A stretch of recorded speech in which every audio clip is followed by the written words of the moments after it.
Hello friends, मेरा नाम है शशांक सिंह और आप देख रहे हैं मेरा यूट्यूब चैनल। तो आज का जो टॉपिक है जिसके बारे में हम बात करेंगे वो है इन्वर्जन ऑफ टेम्परेचर और इस चैप्टर का आखिरी टॉपिक बचा हुआ है हमारा और इसके बाद हमारा चैप्टर हो जाएगा खत्म। तो हम लोगों ने इस चैप्टर में हम लोगों ने अब तक क्या पढ़ा? हम लोगों ने जाना सोलर रेडिएशन के बारे में, जो सनरेज आ रही है और सनरेज के आने से जो डिस्ट्रीब्यूशन हो रहा है तो कैसे कैसे टेम्परेचर में बदलाव देखने को मिलता है। तो हम लोगों ने क्या पढ़ा था? सोलर रेडिएशन पढ़ा था, हम लोगों ने उसके बाद हीट बजट पढ़ा था, कैसे कैसे डिस्ट्रीब्यूशन होता है, और हम लोग टेम्परेचर पढ़ा था। ठीक है ना। अब लास्ट में हम लोग इसमें क्या पढ़ रहे हैं? अब हम पढ़ रहे हैं inversion of temperature. Inversion of temperature क्या होता है? लास्ट वीडियो तक हम लोगों ने क्या पढ़ा था? डिस्ट्रीब्यूशन ऑफ टेम्परेचर, कैसे टेम्परेचर डिस्ट्रीब्यूट हो रहा है। ठीक। इन्वर्जन ऑफ टेम्परेचर का मतलब होता है, हमने एक चीज पढ़ी है क्या, कि जैसे टेम्परेचर हमारा, हम लोग एलिवेशन हाइट पे चढ़ते हैं तो टेम्परेचर हमारा सरफेस से कम होता जाता है, यानी जितना ज्यादा हम ऊपर जाएंगे टेम्परेचर कम होगा। लेकिन जब ऊपर ऊपर जाएंगे और टेम्परेचर बढ़ जाएगा तो वो हमारा इन्वर्जन कहलाता है। अब ये क्यों होता है, कैसे होता है, उसके बारे में हम लोग पढ़ेंगे। तो पहले मैं थोड़ा सा थ्योरेटिकल पार्ट है उसको रिवाइज करा देता हूँ। Temperature in decrease with increase in elevation called normal lapse rate, हम लोगों ने लास्ट उसमें भी पढ़ा था कुछ वीडियोस में। ठीक है ना।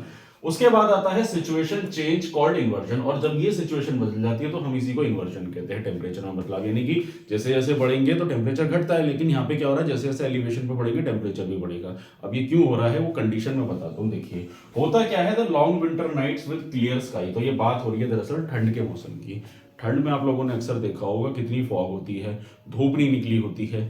ठीक है ना। अब क्यों नहीं निकली होती है वो मैंने आपको सारी चीजें अच्छे से पढ़ाई थी कि भाई जब हमारी सनरेज आ रही है, सनरेज है हमारी इस पे पड़ रही है, अब ठंड है या हमारा सरफेस है, अब यहाँ पे क्या है, फॉग है, बहुत ज्यादा क्लाउड्स है या कुछ भी है, डस्ट पार्टिकल्स है, तो आप लोगों ने ठंड में नोटिस करा होगा कि धूप सरफेस तक पहुंचती ही कहाँ है, बहुत कम धूप निकलती है, लोग धूप के लिए तरस जाते हैं, है ना। और गर्मियों में एकदम भीषण गर्मी होती है। तो होता क्या है, फॉग हो गई, कोई भी चीज हो गई, तो जब धूप नहीं निकलती है ना, तो धूप ना निकलने की वजह से क्या होता है कि सरफेस हमारा क्या है, ठंडा ही रहेगा हमारा। तो क्या होगा, जब सरफेस हमारा ठंडा रहेगा, हमारी मतलब जो है सनरेज नहीं पहुंचेंगी वहां पे, तो वो कहीं ना कहीं तो जो हमारी सनरेज होंगी वो कहीं पे तो एब्जॉर्ब करेंगी ना, जहां पे एब्जॉर्ब करेंगी वहीं पे हीट करेंगी। तो मान लो सनरेज अगर यहाँ तक भी आ रही है और यहाँ के जो पार्टिकल्स हैं वो उसको कैच कर रहे हैं, एब्जॉर्ब कर रहे हैं, यहाँ पे हीट अप हो जाएंगे। तो जब यहाँ पे टेम्परेचर कम रहेगा क्योंकि ठंडा है, तो ऊपर जाएंगे तो ये टेम्परेचर क्या होगा, बढ़ता हुआ देखने को मिलता है, और इसी कारण की वजह से हमारा इन्वर्जन देखने को मिलता है। ठीक है ना। तो heat radiated and the smoke and the dust particle got collected. अब होता क्या है, अब ऐसा भी नहीं है कि हमारी सनरेज जो है सरफेस तक नहीं पहुंचेंगी, सरफेस तक मान लो अगर पहुंच भी जाती है, धूप थोड़ी बहुत निकल भी जाती है, तो क्या होगा, वो रेडिएट भी करेंगी, वापस रेडिएट करेंगी। तो होता क्या है कि देखो अब हवा तो कम चलती है, ठंड में क्या है, एयर एयर मूवमेंट जो है वो कम हो जाता है, तो इसलिए डस्ट स्मोक और वो जो हमारा पोल्यूशन होता है वो ज्यादा देखने को मिलता है। लोग जो खांसते हैं, जो प्रॉब्लम होती है ना ठंड में, उसका सबसे बड़ा कारण यही होता है कि जो जितनी भी डस्ट पार्टिकल्स होते हैं, जितने भी एयर मासेस होते हैं, वो एक जगह पे स्टेबल हो जाती है, हवा चलनी बंद हो जाती है। जैसे गर्मियों में क्या बहुत हवा चलती है, ठंड में आप लोगों ने कहाँ हवा चलती हुई देखी है? क्यों? क्योंकि लो प्रेशर क्रिएट नहीं हो रहा। जब धूप ही नहीं पड़ेगी, ठीक से हीट नहीं होगी, तो एयर कैसे मूव करेगी, कैसे विंड बनेगी? ठीक है ना। तो इसीलिए सारी प्रॉब्लम होती है। तो अब जब रेडिएट करेगी वापस वो चीजें, तो क्या क्या होता है, यहाँ के जो एयर मासेस होते हैं वो ऊपर की तरफ मूव करेंगे। ठीक है। अब ये तो पूरा का पूरा सरफेस ठंडा हो रखा है वैसे भी, ठीक है ना। तो ऊपर की तरफ जब एयर मासेस जाएंगे तो वो ऊपर के एयर मासेस को गर्म कर देते हैं, और नीचे का टेम्परेचर हमेशा नॉर्मल देखने को मिलता है। ठीक। इसीलिए फिर जो है जितना एलिवेशन पे जाओगे तो थोड़ा हीट टेम्परेचर देखने को मिलेगा। मतलब बेसिक क्रक्स की अगर मैं बात करूं, इन्वर्जन ऑफ टेम्परेचर की सिचुएशन ज्यादातर ठंड में ही देखने को मिलेगी, जब भीषण ठंड होती है। तो ठंड होगी, धूप नहीं पड़ेगी, तो धूप तो रोज आ ही रही है ना। अब जब धूप रोज आएगी, जैसे एक फोटो दिखाता हूँ, देखो आप इस फोटो को देखो, कैसे कोहरा पड़ा हुआ है, ये दिन का टाइम है, एकदम कोहरा पड़ा हुआ है और धूप बिल्कुल नहीं निकल रही। लेकिन ऐसा तो नहीं कि सन आज निकला ही नहीं होगा, सन तो रोज निकल रहा है, धूप कहीं तक तो पहुंच रही होगी ना, किसी एलिवेशन तक पहुंच रही होगी, जहां तक वो पहुंच के रेडिएट कर रही होगी, वहां पे हीट क्रिएट कर रही होगी। तो हाइट से, और यहाँ टेम्परेचर ठंडा है तो ऊपर जाते हुए टेम्परेचर बढ़ जाएगा। तो इस तरीके का इन्वर्जन देखने को मिलता है। ठीक है ना।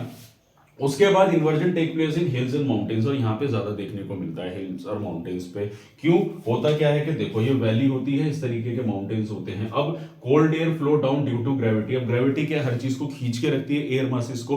तो जो कोल्ड एयर मासेस होते हैं वो वैली में नीचे ग्रेविटी की तरफ खींच के रखते हैं, तो इस एरिया को पूरा का पूरा वो ठंडा कर देती है। और अपर एयर जो होता है हमारा पूरा का पूरा इस तरह से गर्म रहता है। So the valley area get filled with इसको हम इसी को हम क्या कहते हैं, एयर ड्रेनेज कहते हैं, यानी कि एयर का ड्रेन हो जाना, एक जगह पे इकट्ठे हो जाना। And the protect plant from Frost damages, और ठंड में जो फ्रॉस्ट वगैरह पड़ती है उससे प्लांट्स को भी कहीं ना कहीं प्रोटेक्शन मिलती है। ठीक है ना, बेसिक सी एक इन्फॉर्मेशन थी। तो जो मेन जो क्रक्स था वो मैंने आपको इस टॉपिक में अच्छे से समझा दिया, और यहीं पे हमारा टॉपिक होता है खत्म, और इसी के साथ हमारा चैप्टर भी समाप्त होता है।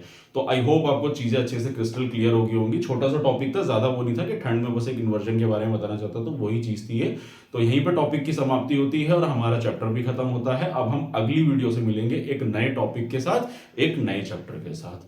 ठीक है, तो आई होप आपको चीज अच्छे से सारी क्रिस्टल क्लियर होगी होंगी। और साथ ही साथ अगर आप लोग कोई भी यूपीएससी की बुक परचेज करना चाहते हैं, कोई भी एनसीईआरटी बुक परचेज करना चाहते हैं, तो मेरे डिस्क्रिप्शन लिंक में चाहिए, वहां पे बुक का लिंक अवेलेबल है, उस पर क्लिक करिए, अपने लिए ऑनलाइन बुक ऑर्डर कर सकते हैं।